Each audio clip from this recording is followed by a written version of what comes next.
Nesta semana, as aulas do Saber Direito são sobre processo e procedimentos criminais. E o convidado sabe quem é? É o especialista em ciências penais, professor na Academia da Polícia Militar de Brasília e presidente da Associação dos Advogados Criminalistas do Distrito Federal, Andrio Fernandes Farias. Tem dúvidas sobre o assunto? Então mande um e-mail pra gente, saberdireitotudojunto@stf.jus.br. Você sabe, pode também estudar pela internet, acessando o site www.tvjustiça.jus.br. Sejam muito bem-vindos, meus amigos, a mais um encontro, programa Saber Direito. Meu nome é Andrio e nós estamos estudando aqui o quê? Procedimentos criminais, não é mesmo? Nas aulas que antecederam a estas, nós falamos sobre a trilogia da estrutura processual, a Santa Trindade do direito processual, e começamos a nos debruçar sobre a morfologia, sobre o rito ordinário, sobre o procedimento ordinário.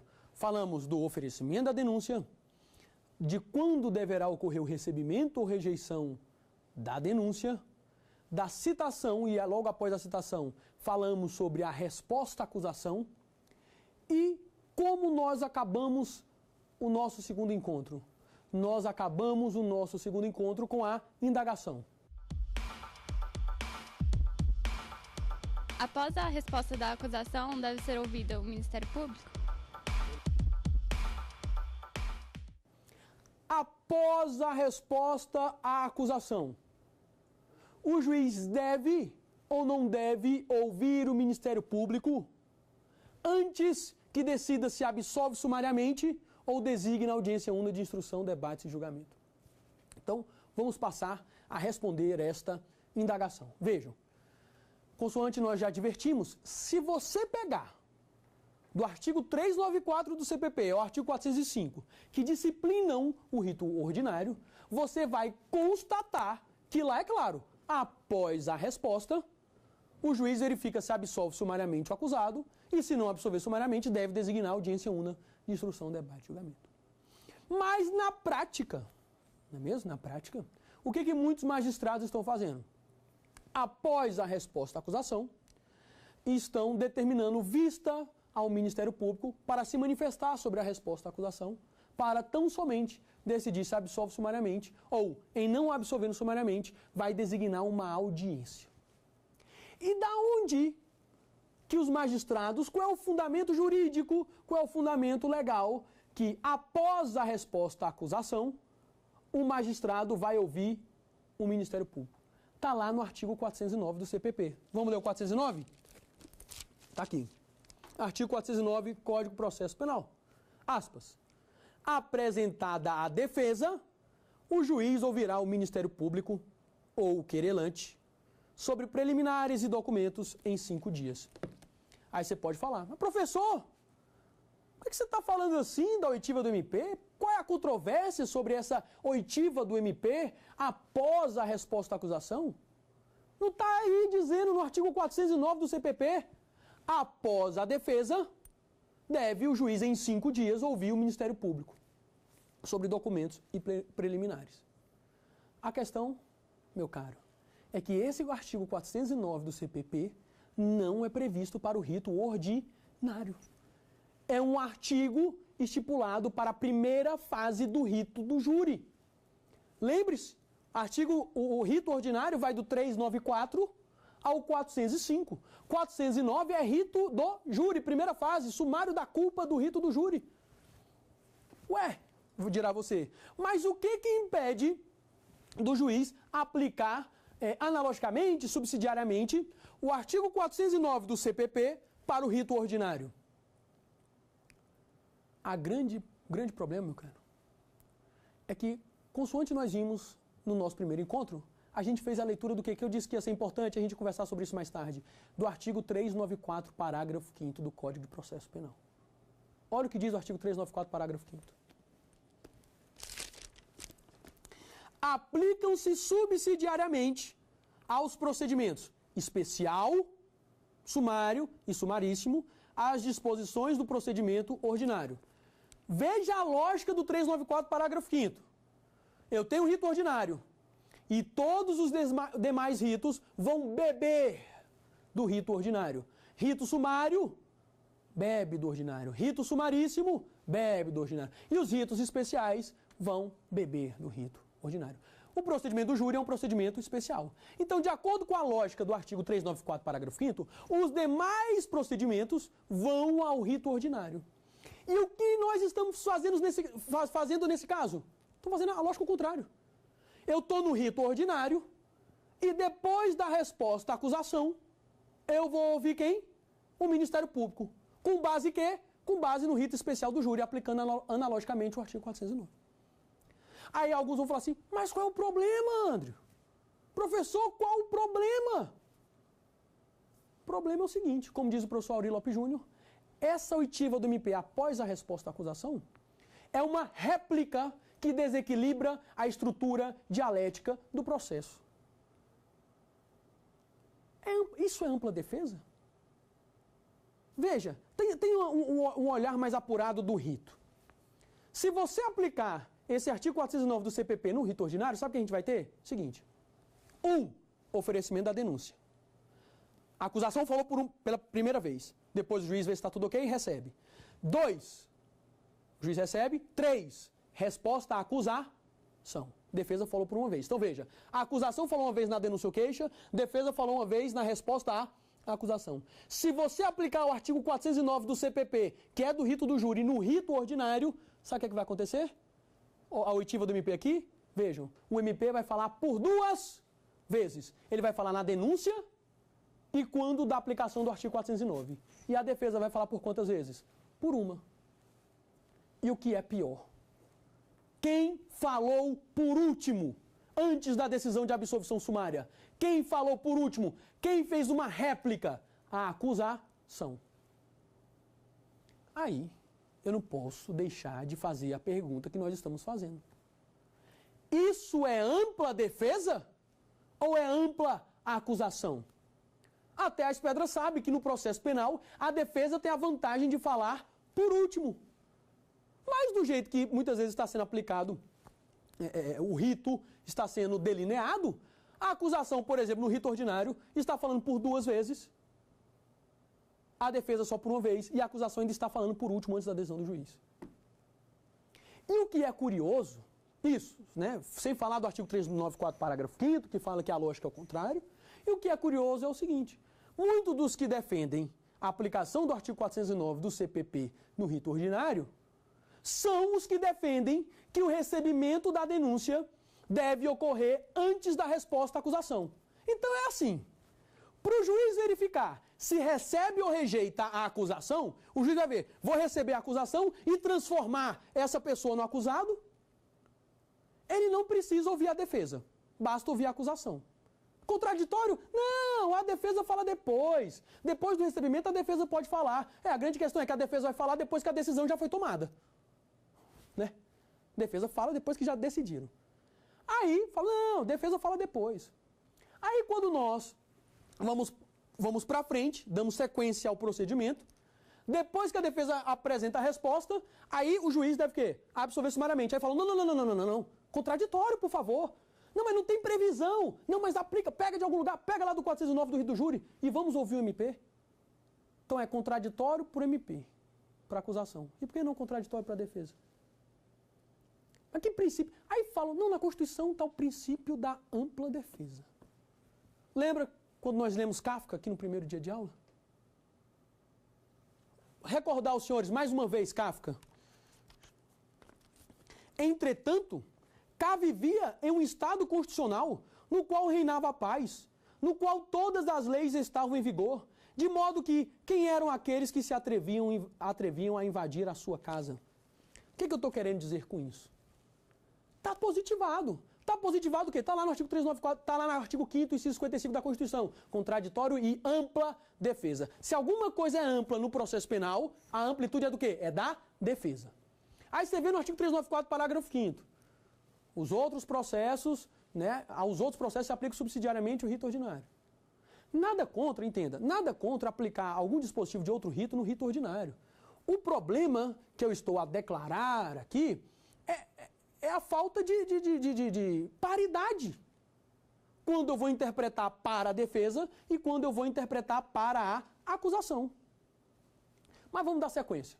Então, muitas das vezes, após a resposta à acusação, eu vou aplicar, segundo muitos entendem, eu vou ouvir o Ministério Público aplicando de forma analógica o artigo 409 do CPP no prazo de 5 dias, festejando o princípio do contraditório. Aí o Ministério fala, 4, então veja, 1, oferecimento da denúncia, 2, recebimento ou rejeição, 3, resposta à acusação, 4, oitiva do MP. Então, depois dessa oitiva do MP, eu vou para o 5. O que é o 5? É uma possibilidade de absolvição sumária. O que é essa possibilidade de absolvição sumária? É um julgamento antecipado. Como assim? Lembra que a gente conversou que processo penal é uma coisa séria? Que no processo penal que está em jogo, além da dignidade do acusado que fica estigmatizado com o processo penal, é a sua liberdade? Responder um processo pode ser muitas vezes uma tortura ao réu. Então, naqueles casos em que o juiz verifica, por exemplo, uma manifesta atipicidade, o caso é manifestamente atípico, o juiz pode fazer o quê? Absolver sumariamente. Por que eu falo absolver sumariamente? Porque, vejam, o juiz já marcou aqui uma audiência? Não, já teve instrução, o juiz já mandou ouvir testemunha, já ouviu perito, já interrogou o réu, já fez toda aquela instrução? Não, é uma absolvição antes da instrução, é uma absolvição sumária. É naqueles casos em que é óbvio que não há crime, é óbvio que o agente atuou em legítima defesa. Nessas hipóteses, ao invés da gente prolongar o procedimento, prolongar o sofrimento do acusado, o juiz pode o quê? Antes mesmo de uma audiência de instrução, ele pode absolver sumariamente. Então, aonde está prevista essa absolvição sumária? A absolvição sumária, ela tem guarida no artigo 397 do Código de Processo Penal. Então, qual é a previsão legal da absolvição sumária? Artigo 397 do CPP. Quais são as hipóteses de absolvição sumária? Então, a gente vai fazer o seguinte, vou facilitar o seu processo mnemônico, né? Aqui não tem nada de musiquinha, né? Esse tipo de coisa não, mas mesmo vou te dar um processo mnemônico para você gravar as hipóteses de absolvição sumária. Então a gente vai ler o artigo 3, o que a gente vai fazer agora? Vamos ler o artigo 397 do CPP, depois de ler o artigo 397 do CPP, que vai nos trazer as hipóteses de absolvição sumária, eu vou te dar uma dica para você não esquecer, para você memorizar, tá certo? Um processo mnemônico para você memorizar quais são as hipóteses de absolvição sumária. Vai ficar mole. Vamos ler o 397 então. 397. Aspas. Após o cumprimento do disposto no artigo 396-A e parágrafos deste Código, o juiz deverá absolver sumariamente o acusado quando verificar. Então, quando que ele vai absolver? 1. Existência manifesta de causa excludente da ilicitude do fato. 2. Existência manifesta de causa excludente da culpabilidade do agente, salvo inimputabilidade. E 3. Que o fato narrado evidentemente não constitua crime. Ou 4. Extinta a punibilidade do agente. Conseguiu dar uma decorada aí? Não? Então vem aqui que você vai agora memorizar. Olha só. Quais são as hipóteses que o artigo 397 nos dá, que permitem uma absolvição sumária?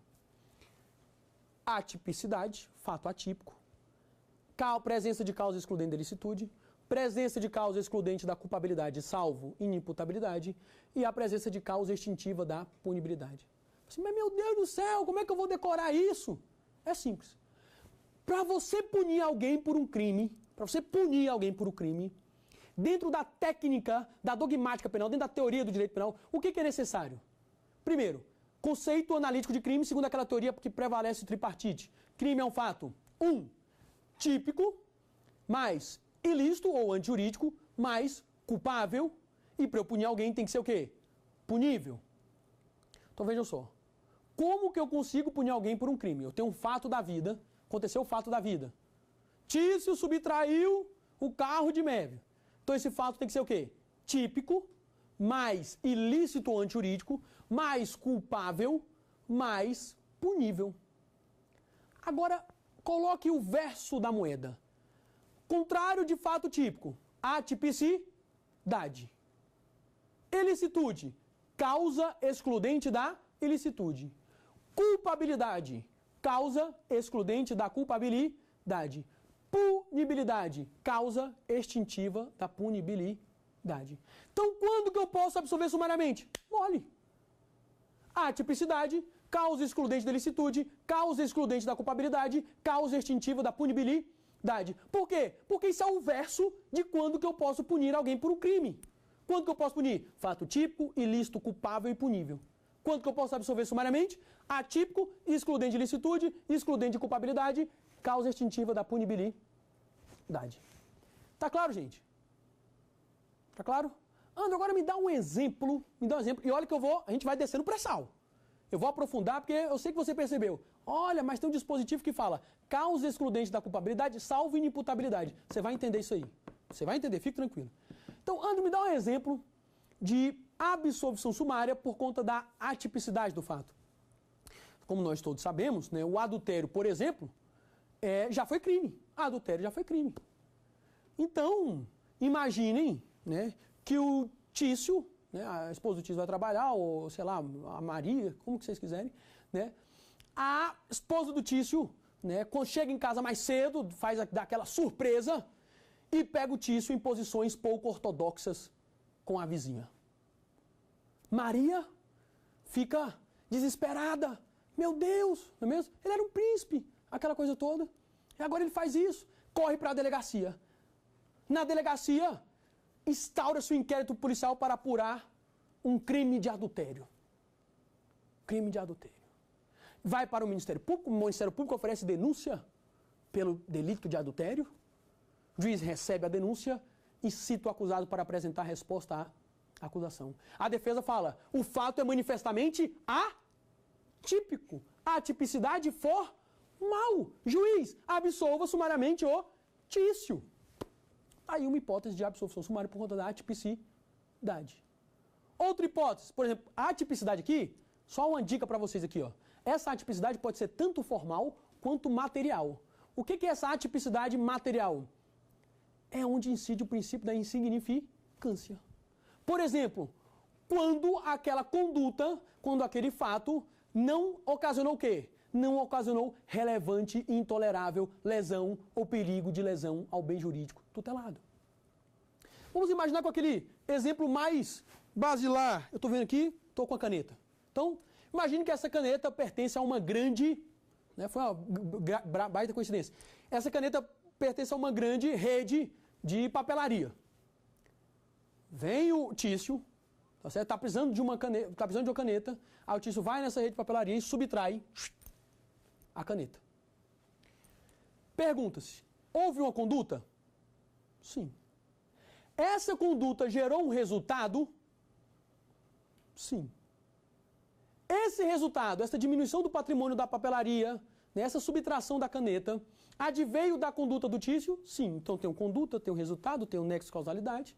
Essa conduta se amolda formalmente o artigo 155 do Código Penal? Crime de furto? O que é furto? Subtrair para si ou para outrem coisa alheia móvel. Pergunta, o Tício subtraiu para ele uma coisa alheia móvel? Resposta, sim. Então o fato é típico? Não. Porque além dessa tipicidade formal, eu preciso de uma tipicidade o quê? Tipicidade material. Para o fato ser típico, além de se adequar, o fato da vida se adequar à lei penal, é necessário o quê? É necessário que aquele fato tenha ocasionado relevante e intolerável lesão ou perigo de lesão ao bem jurídico protegido. No crime de furto, o bem jurídico protegido, posse, propriedade, detenção, lá indiretamente o patrimônio. Eu indago aos senhores, houve relevante e intolerável lesão ao patrimônio da grande papelaria? E a resposta muitas vezes vai ser o quê? Negativa, não houve. Então, se não houve, o fato é atípico e aqui eu tenho uma atipicidade material. Tranquilo, gente? Então, o juiz pode absolver sumariamente nessas hipóteses, né, de atipicidade, presença de causa excludente da ilicitude, presença de causa excludente da culpabilidade e na presença de uma causa extintiva da punibilidade. Agora, uma atenção. Muito cuidado com isso. O juiz pode absolver sumariamente, né, quando tem as hipóteses de atipicidade, nós conversamos, a presença de uma causa excludente da ilicitude, por exemplo, legítima defesa, estado de necessidade, estrito cumprimento de dever legal, exercício regulado em direito, consentimento do ofendido, causa supralegal de exclusão da ilicitude, ou também nas hipóteses de causa excludente da culpabilidade. Então, quando eu tenho uma causa excludente da culpabilidade, por exemplo, André, me dá um exemplo, coação moral irresistível, o grande exemplo, inexigibilidade de uma conduta diversa. Então, se estamos diante de uma hipótese de causa excludente de culpabilidade, o acusado também pode ser absolvido sumariamente. Não é mesmo? Mas aí a legislação ressalva. Ela ressalva o quê? Tudo bem, você pode absolver o acusado por conta da presença de uma causa excludente da culpabilidade. Salvo o quê? Salvo na hipótese de inimputabilidade. Vamos ler. 397, inciso 2º. Olha o que diz o caput, aspas. Após o cumprimento do disposto no 396A e parágrafo deste Código, o juiz deverá absolver sumariamente o acusado quando verificar 2. A existência manifesta de causa excludente da culpabilidade do agente, salvo inimputabilidade. E por que o legislador fez essa ressalva no artigo 397, inciso 2º? Entenda, gente, a hipótese é muito simples. Eu estou falando o quê? De absolvição sumária. A absolvição antes da audiência una de instrução, debate e julgamento. Essa absolvição sumária, ela é só pró réu. André, não entendi. Como assim? Essa absolvição sumária, coloque isso na sua cabeça. Essa absolvição sumária, ela é só pró defesa. Essa absolvição sumária, ela é sempre favorável ao réu, favorável à defesa. Como assim, André? Quando a pessoa ela é absolvida sumariamente, ela vai ficar triste ou vai comemorar? Vai comemorar, porque foi absolvido sumariamente. André, não estou entendendo, não peguei o que você quer dizer. O que você está querendo dizer? Se você absolve o acusado sumariamente por conta de uma inimputabilidade, no frigir dos ovos, você está mandando ele para onde? Você está aplicando ele uma medida de segurança e, eventualmente, mandando ele para o que se dizia antigamente manicômio judiciário, hospital de custódia e tratamento psiquiátrico. Alguém vai ficar feliz do juiz falar assim, vá para o manicômio judiciário? É lógico que não. Então entenda, por que o juiz não pode absolver sumariamente quando a causa excludente de culpabilidade for a inimputabilidade? Porque se ele assim o fizesse, na verdade não era algo favorável ao acusado. É o que nós chamamos de uma sentença absolutória imprópria. Por que imprópria? Porque na sentença absolutória própria, eu falo, vá para casa, você foi absolvido. E na sentença absolutória imprópria da inimputabilidade, sabe o que eu estou dizendo? Seguinte, você não vai para a prisão, mas você vai para o manicômio. Isso é de se comemorar? Não é. Isso é favorável ao réu? Não é favorável. Isso é favorável à defesa? Não é. Então é por esta razão. Então, vê como faz sentido, tem lógica, fica fácil. Por que o juiz não pode absolver sumariamente quando o fundamento for uma causa excludente de culpabilidade, qual seja a inimputabilidade? Porque, na verdade, não se trataria de uma absolvição sumária propriamente dita. Ficou claro, gente? Então, recapitulando isso aqui, para ficar bem claro. Quando que eu posso absolver sumariamente, de acordo com o artigo 397 do CPP? Atipicidade, causa excludente de ilicitude, causa excludente de culpabilidade, salvo inimputabilidade. E por quê? Porque inimputabilidade eu estou diante de uma sentença absolutória decisão absolutória imprópria. Na verdade, eu estaria aplicando medida de segurança. Então, a inimputabilidade não serve como fundamento para a absolvição sumária. E, por fim, a presença de uma causa extintiva da punibilidade. André, me dá um exemplo de uma causa extintiva da punibilidade. Por exemplo, prescrição. Por exemplo, a morte do agente. Então, diante dessa hipótese, o juiz pode absolver sumariamente o acusado. Vamos para a divergência? Vamos para a divergência. Qual o recurso que cabe da absolvição sumária? Então, cuidado, isso aqui tem um detalhe. Quando o juiz absolve sumariamente o réu, fala, o fato é atípico, a legítima defesa, prescreveu. Quando o juiz absolve sumariamente o réu, qual o recurso que cabe? O recurso cabível, olha o que eu vou falar aqui. O recurso cabível dessa decisão de absolvição sumária, qual é? Em regra, é a apelação. Como é que é? Qual o recurso que cabe da decisão que absolve sumariamente o réu? Recurso cabível é a apelação. Salvo. André, salvo de novo? Salvo de novo, mas você vai entender, é tranquilo, é simples. Salvo quando a absolvição sumária se fundamentar na extinção da punibilidade. Que aí qual será o recurso cabível? O recurso cabível será o rese, recurso no sentido estrito. André, como assim? Por que quando o juiz fundamenta a absolvição sumária na presença de uma causa extintiva da punibilidade, o recurso não é apelação, o recurso é o rese? Pelo seguinte, quando o juiz diz o fato é atípico, ele está te absolvendo. Quando o juiz diz legítima defesa, ele está te absolvendo. Quando o magistrado diz era inexigível de você, meu caro, uma conduta diversa, ele está te absolvendo. Mas quando ele diz o crime está prescrito. Essa sentença, na verdade, a natureza dela não é propriamente absolutória, mas sim declaratória extintiva da punibilidade. Compreende? Quando ele fala fato atípico, ele está te absolvendo. Mas quando ele fala prescrito, não significa que você foi absolvido. Significa que ele está declarando que foi extinta a punibilidade. E é por essa razão, essa diferença de natureza, é que quando o juiz absolve sumariamente com base na atipicidade, excludente de ilicitude e excludente de culpabilidade, o recurso que você vai manejar é a apelação. Quando o fundamento da absolvição sumária for causa extintiva de punibilidade, o recurso é o rese. E por quê? Extinção de punibilidade, na verdade, né, se o crime prescreveu, imagina, Tício está respondendo pelo crime. Aí o crime prescreveu. Significa que ele a natureza disso é uma absolvição ou uma declaração de que o crime está prescrito? É uma declaração de que o crime está prescrito, consoante a gente extrai da súmula 18 do STJ. Vamos dar uma lida na súmula 18 do STJ. A sentença concessiva do perdão judicial, que é uma extinção da punibilidade, é declaratória da extinção da punibilidade.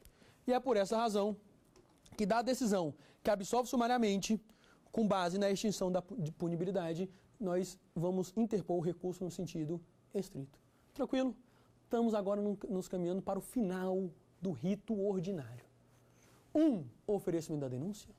2. Recebe ou rejeita. 3. Se receber, cita para apresentar resposta à acusação. 4. Ouve-se o Ministério Público. 5. Possibilidade de absolvição sumária. Então o juiz vê se absolve sumariamente. Se o juiz não absolver sumariamente, o que ele vai fazer? Vai designar uma audiência una de instrução, debates e julgamento. Professor, aonde está essa designação da audiência una de instrução, debates e julgamento? Ela vai começar a estar consubstanciada a sua designação no artigo 399 do Código de Processo Penal. E no artigo 400 e seguintes, ele vai regulamentar como vai se dar essa audiência una de instrução, debates e julgamento. Tá claro? Então vamos lá. Audiência una de instrução, debates e julgamentos. Quais são os princípios que iluminam essa audiência una de instrução, debates e julgamento? Por quê? Veja que eu estou a todo tempo repetir. Audiência una. Então, eu não tenho mais várias audiências. Eu tenho uma só audiência em que será realizada a instrução, vamos colher as provas, ouvir o ofendido ou vítima, colher a inquirição das testemunhas, vamos colher o interrogatório do réu e vamos... Então, além da instrução, então essa audiência una de instrução, colheita de provas, debates entre acusação e defesa e, por fim, julgamento. Qual é o princípio que eu consigo extrair dela? Primeiro, princípio, né, da concentração. Então, eu vou concentrar os atos em uma só audiência. Eu sempre digo audiência una. Então, na medida do possível, eu vou realizar apenas, a intenção do legislador era que se realizasse tão somente uma única audiência. Tá claro? Então, a concentração dos atos. Nessa mesma audiência faz a instrução, os debates e se julga. O juiz prolata a decisão, a sentença. Tá claro? Agora, interessante, gente. Interessante.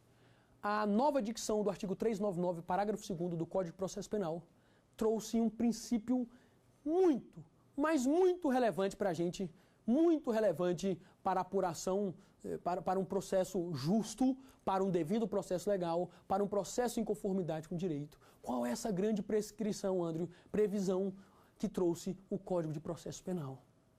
É o princípio da identidade física do juiz. É o que, André? Princípio da identidade física do juiz. O que significa isso? Olha a relevância disso aqui. Eu reputo um dos principais princípios de um processo penal devido. O que significa isso, então? O juiz que fez a instrução deve ser o juiz que vai julgar a causa. Vou repetir. O juiz que ouviu a testemunha, o juiz que ouviu o réu, o juiz que ouviu a vítima, é esse juiz que deve o quê? Sentenciar. Quem recolheu a instrução vai julgar a causa. Qual o nome desse princípio? Princípio da identidade física do juiz. E ele tem previsão no rito ordinário? Tem sim. Está lá no artigo 399, parágrafo 2º. Vamos dar uma lida nele. Está lá. 399, parágrafo 2º. Olha aqui, ó. O juiz que presidiu a instrução deverá proferir a sentença. Consegue compreender a relevância disso? O juiz que olhou, que viu a testemunha, se gaguejou, se não gaguejou, se parecia que estava faltando com a verdade, se demonstrava grande coerência. Esse juiz que ouviu o réu, que o acusado disse para ele, com base no seu direito de audiência, que o acusado contou para ele a sua versão dos fatos, que ele viu a vítima, é esse juiz, segundo esse princípio, que deve sentenciar. Ora, nada mais justo de que o juiz que fez a audiência sentenciar. Mas por que você está revisando tanto? Por que você está dando tanta ênfase? Porque na prática, muitas vezes, esse princípio não é o que? Observado. Não é observado como? Não se ignora que na prática o Poder Judiciário está abarrotado de tribunais. Os juízes trabalham demasiadamente, trabalham muito. E as varas continuam ainda lotadas de processo. A grande questão é que muitas das vezes eu tenho um juiz que ouve uma testemunha, outro juiz vai ouvir o acusado e outro juiz muitas vezes sentencia. André, professor, mas isso não está a violar o artigo 399, parágrafo 2º, que em hora bastante iluminada trouxe para o processo penal o princípio da identidade física do juiz? Mas deixa eu te contar um segredo. Para evitar a nulidade desses casos, o que os tribunais estão fazendo? Estão falando o seguinte, olha, o artigo 399, parágrafo 2º do Código de Processo Penal, ele não é absoluto. Ele não trouxe exceções. Percebe? Como se ele não trouxe exceções? O Código só fala o seguinte, o juiz que fez a instrução deve sentenciar. Ele trouxe alguma exceção? Não. Aí o que eles aduzem?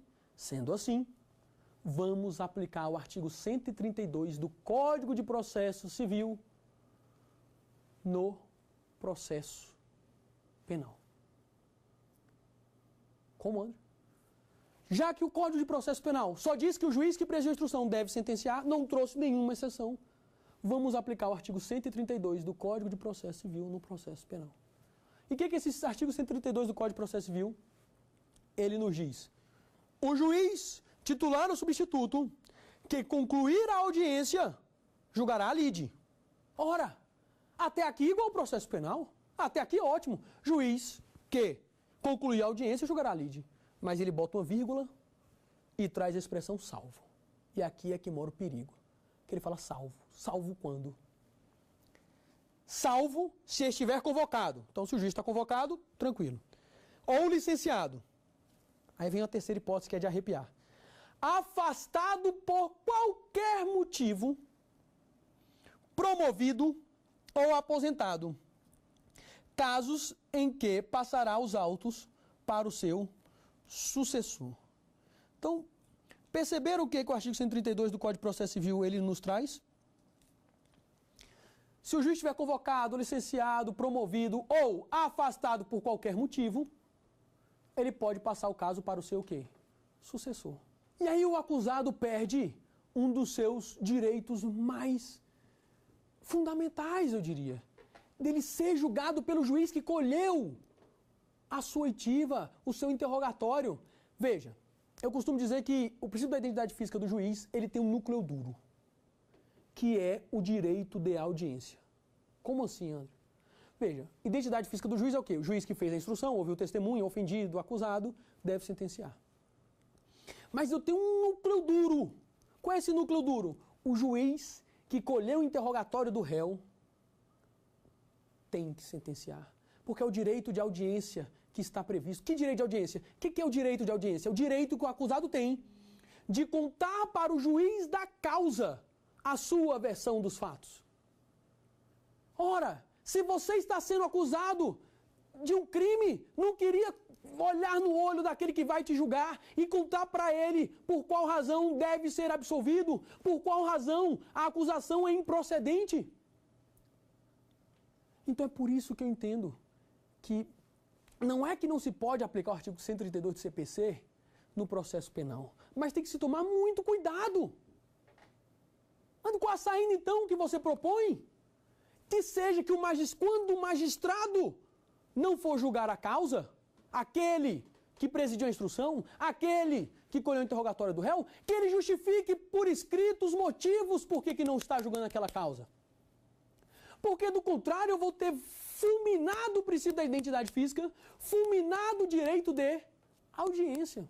Alguns podem levantar, não, mas isso é porque você é advogado, por mais que o juiz ele não vá colher o interrogatório do acusado, ele vai ler o interrogatório. Ele vai ler. Aí eu falo, meu Deus, mas quanta ingenuidade.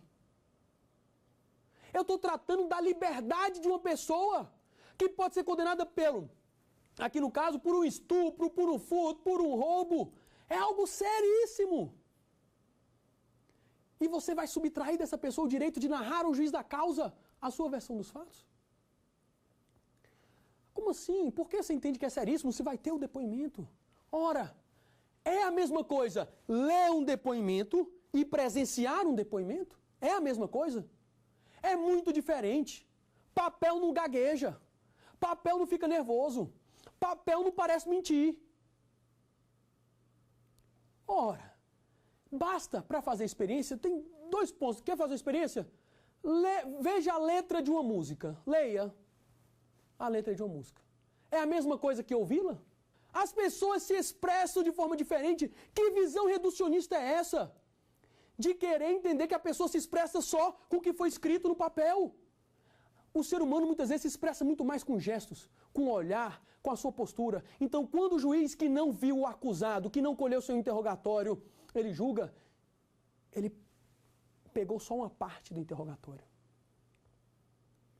A parte que ficou escrita. E aquela parte, diria que é a maior, diria até muitas vezes que é a principal, não foi observada. E muitas vezes o acusado vai ser o quê? Condenado no rito do júri, pronunciado por aquele que não colheu o seu o quê? Interrogatório.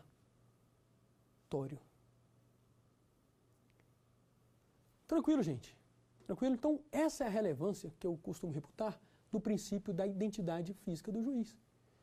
Veja, tudo bem, em casos excepcionais, então sempre o juiz que... Você está querendo dizer que sempre o juiz que fez a instrução ele deve sentenciar? Não. Em hipóteses excepcionais, vamos tratar com excepcionalidade. O juiz foi promovido, o juiz está convocado, etc. Agora, em alguns casos que a gente vê na prática, não é bem isso que acontece. Muitas vezes acontece do magistrado estar temporariamente, por curto espaço de tempo impossibilitado, e já vem o seu substituto o quê?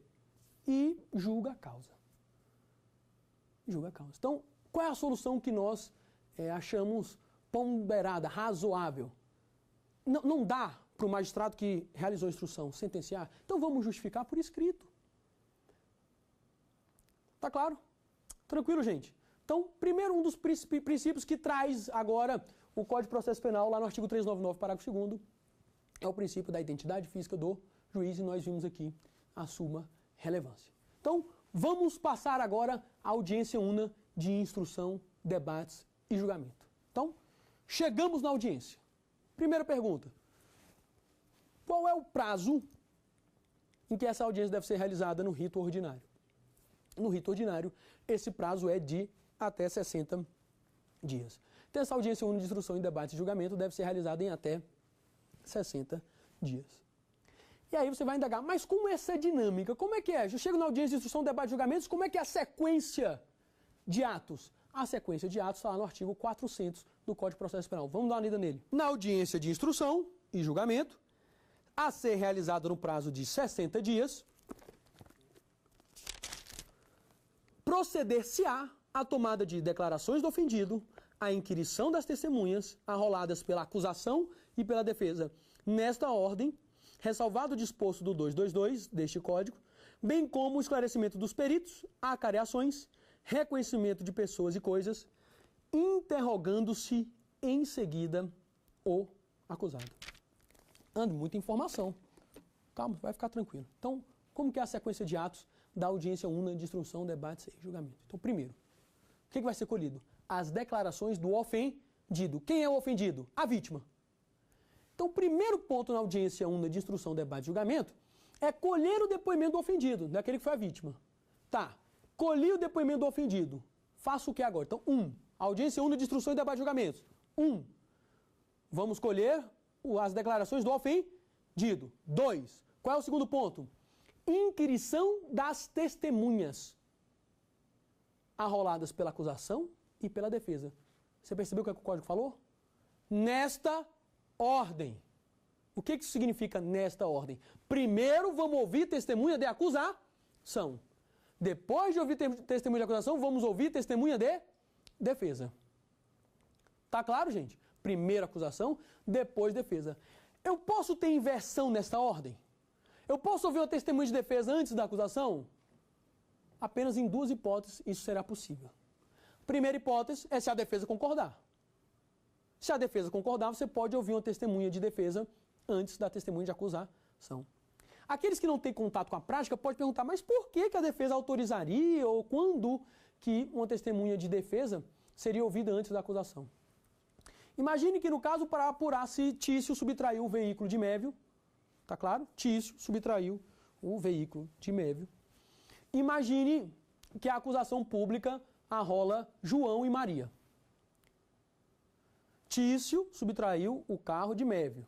Tício, acusado, Mévio, vítima. Tranquilo? A acusação arrola João e Maria. Defesa arrola Bartolomeu e Tiago. Chega na audiência de instrução, debate e julgamento, Mévio, não foi a vítima, vai ser ouvido declarações do ofendido. Depois que foi ouvido Mévio, que é o ofendido, vamos passar o quê? Inquirição das testemunhas de acusação. Quem são as testemunhas de acusação? João e Maria. Só que sabe o que aconteceu? O João veio. A Maria não apareceu. E as testemunhas de defesa? O Bartolomeu e o Nicolau. Ou o Tiago, não lembro o que eu falei. Bartolomeu, Nicolau. E as testemunhas estão presentes. Então quem está presente? Uma testemunha de acusação, João. A outra de acusação, Maria, não está presente. E Bartolomeu e Nicolau, que são testemunhas de defesa, estão presentes. Aí muitas vezes o que é que o membro da acusação pública ou particular, privado, vão falar? Doutor, vamos aproveitar que o Bartolomeu e o Nicolau vieram, vamos ouvir todo mundo. A gente ouve João, que está aqui presente, testemunho de acusação, Bartolomeu e Nicolau, que são testemunhas de defesa, e aí a Maria a gente marca outra data para ouvir a Maria. Ou seja, a Maria, testemunha de acusação, seria ouvida depois das testemunhas de defesa. Aí, veja, isso pode ocorrer só se a defesa aquecer. Apenas e tão somente se a defesa concordar. Tá claro? E qual a outra hipótese? A hipótese do artigo 222 do Código de Processo Penal. Muito cuidado com isso aqui. Fique atento a isso aqui, que são essas disposições do artigo 222 do Código de Processo Penal, que é na inquirição de testemunha por meio de carta precatória. Na precatória, o que eu tenho?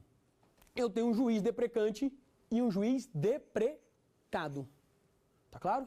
Então, como é essa hipótese em que eu vou inverter a ordem da inquirição das testemunhas? Qual é essa hipótese em que uma testemunha de defesa será ouvida antes da testemunha de acusação, ainda que a defesa não concorde. Essa hipótese nós veremos no nosso próximo encontro. Tranquilo? Vamos só recapitular o bate-papo que nós tivemos hoje? Então, o que nós conversamos hoje? Rito ordinário, denúncia, depois da denúncia, o juiz recebe ou rejeita. Se receber, cita o acusado para responder à acusação. O acusado respondendo à acusação no prazo de 10 dias, podendo rolar até 8 testemunhas. Depois disso, segundo alguns, ouve-se o MP no prazo de 5 dias. Depois do oitivo do MP, eu tenho uma possibilidade de absolvição sumária. Possibilidade de absolvição sumária. Quais hipóteses? Lembra aquela dica que eu dei para vocês?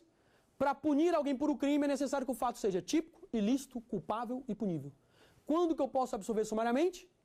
Nas hipóteses de atipicidade, excludente de ilicitude, excludente de culpabilidade, salvo inimputabilidade e presença de uma causa extintiva da punibilidade. Depois da absolvição sumária, eu passo para o quê? Eu passo para a audiência única de instrução, debate e julgamento. Lembrando que o artigo 399, parágrafo 2º do Código de Processo Penal, trouxe para nós aqui do processo penal o princípio da identidade física do juiz, que, como nós conversamos aqui, eu entendo deveras relevante para um devido processo legal, para um processo em que se busque realmente fazer uma justiça. E no final da aula, nós passamos para ver a sequência de atos dessa audiência de instrução. Vamos acabar essa sequência de atos e o rito ordinário na próxima aula. Um grande abraço, fiquem com Deus. Tchau, tchau. Tem dúvidas sobre o assunto? Então mande um e-mail pra gente, saberdireitotudojunto@stf.jus.br. Você sabe, pode também estudar pela internet, acessando o site www.tvjustiça.jus.br.